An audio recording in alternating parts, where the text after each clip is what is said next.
বাংলাদেশের রাজনীতিতে সময় বদলেছে।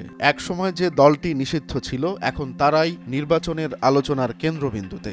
শেখ হাসিনার পতনের পর প্রথমবারের মতো নির্বাচন কমিশনের সঙ্গে বৈঠকে বসল বাংলাদেশ জামাত ইসলামী। আর সেখানেই স্পষ্ট বার্তা, রাষ্ট্রীয় সংস্কার ছাড়া কোনো নির্বাচন নয়। আগারগাঁওয়ে নির্বাচন ভবনে সকাল থেকেই কৌতূহলী দৃষ্টি, কারণ এক যুগ পর নির্বাচন কমিশনের বৈঠকে অংশ নিতে যাচ্ছে বাংলাদেশ জামাত ইসলামী। দলটির সেক্রেটারি জেনারেল মিয়া গোলাম পারোয়ারের নেতৃত্বে প্রতিনিধি দল পৌঁছাতেই শুরু হয় গুঞ্জন। তাহলে এবার কি নতুন কোনো সমীকরণ তৈরি হচ্ছে দেশের রাজনীতিতে? বৈঠকের পর সাংবাদিকদের মুখোমুখি হয়ে গোলাম পারওয়ার বলেন, নো ইলেকশন উইদাউট রিফর্মস, অর্থাৎ জরুরি সংস্কার ছাড়া নির্বাচন সম্ভব নয়। তবে শুধু নির্বাচন নয়, জামাতের দৃষ্টিতে সংস্কার প্রয়োজন রাষ্ট্রীয় ব্যবস্থাপনাতেও। কিন্তু আপাতত তারা চাচ্ছে নির্বাচনী প্রক্রিয়ার সাথে জড়িত প্রতিষ্ঠানগুলোর কাঠামোগত পরিবর্তন। জামাত কী ধরনের সংস্কার চায়?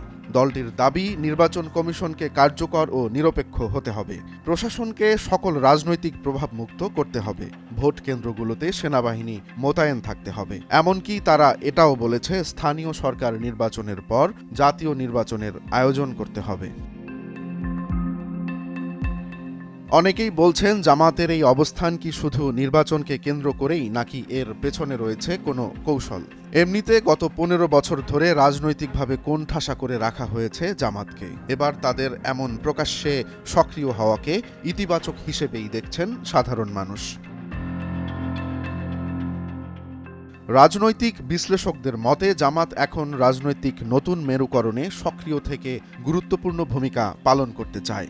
যদিও 2008 সালের পর থেকে জাতীয় নির্বাচনে অংশ নিতে না পারা এই জনপ্রিয় রাজনৈতিক দলটি এবার কিভাবে নির্বাচনের মাঠে নামবে সেটি নিয়েও কৌতূহল রয়েছে সবার মাঝে।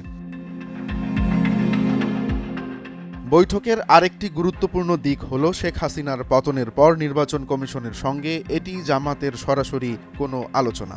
অর্থাৎ দীর্ঘদিনের রাজনৈতিক অবরুদ্ধ পরিস্থিতির অবসানের পর দলটি এখন প্রকাশ্যে নিজেদের অবস্থান জানান দিয়েছে, রাজনীতিতে গুণগত পরিবর্তন আনার চেষ্টা করছে।